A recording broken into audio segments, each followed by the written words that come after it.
Halo teman-teman, balik lagi bareng aku Tasya Alfaswetenia Suganda. Nah, di sini aku mau membahas sedikit tentang kesadaran hukum warga Indonesia dalam melaksanakan social distancing untuk memperhambat atau memperlambat atau mencegah penyebaran virus corona. Nah, sebelumnya siapa nih yang udah tahu atau siapa nih yang udah ngejalanin social distancing? Nah, jadi di sini aku mau sedikit menjelaskan apa pengertian dari social distancing itu sendiri. Jadi social distancing adalah masyarakat diminta untuk menghindari hadir di pertemuan besar atau kerumunan orang. Nah, hal ini sesuai sama apa yang udah Pak Jokowi himbau untuk masyarakat Indonesia. Jadi, Pak Jokowi sudah menghimbau masyarakat Indonesia untuk mengurangi aktivitas di luar rumah demi menekan penyebaran virus corona di Indonesia. Pak Jokowi menghimbau agar kegiatan seperti belajar, bekerja, dan beribadah sebaiknya dijalankan di rumah. Mungkin di antara kalian pasti ada yang bingung, gimana sih kalau misalkan pekerjaan dan belajar itu dibawa ke rumah? Nah, misalkan itu kalau kalian yang biasanya bekerja datang ke kantor itu bisa dibawa ke rumah atau work for home. Nah, sama juga dengan kegiatan belajar mengajar yang biasanya bertatap muka di sekolah, bertatap muka di kampus ataupun dimanapun.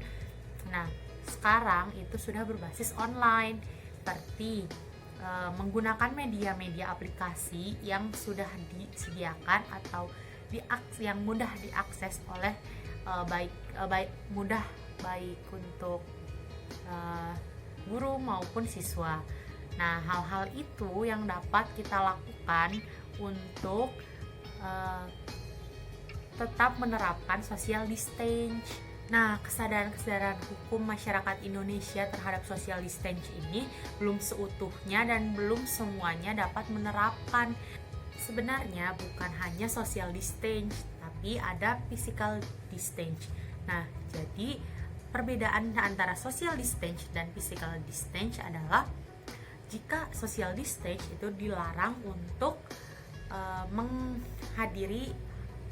hadir di sebuah pertemuan atau kerumunan orang. Nah, tetapi jika physical distancing itu agar kita menjaga jarak dengan orang lain jika kita berada di luar rumah sejauh 1,5 meter sampai 2 meter ya untuk menjalankan physical distancing ini.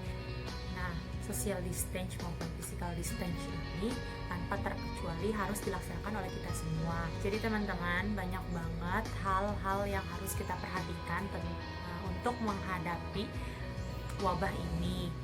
Jadi selain kita melaksanakan social distancing dan physical distancing, kita juga harus mendengarkan aturan-aturan atau updatean berita yang sudah dikemukakan atau dianjurkan oleh pemerintah, presiden maupun WHO.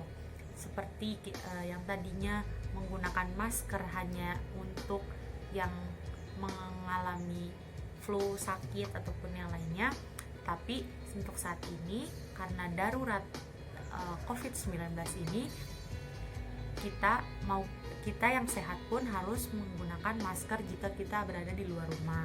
Nah, buat kalian semua yang ngerasa nggak penting-penting amat buat keluar rumah, tetap di dalam rumah ya, karena kita harus menjalankan anjuran-anjuran yang telah ditetapkan, dan itu semua buat kebaikan diri kita masing-masing. Nah, mungkin segitu aja video yang dapat aku sampaikan. Mohon maaf jika ada kesalahan kata, dan kalau misalkan kalian ada informasi penting lainnya, tolong komen di bawah biar kita semua sama-sama belajar. Sekian dari saya Tasya Alfaswetenia Suganda, NIM 1903113 dari Universitas Pendidikan Indonesia, Program Studi Pendidikan Bisnis, mata kuliah Pendidikan Kewarganegaraan. Pamit undur diri. Terima kasih.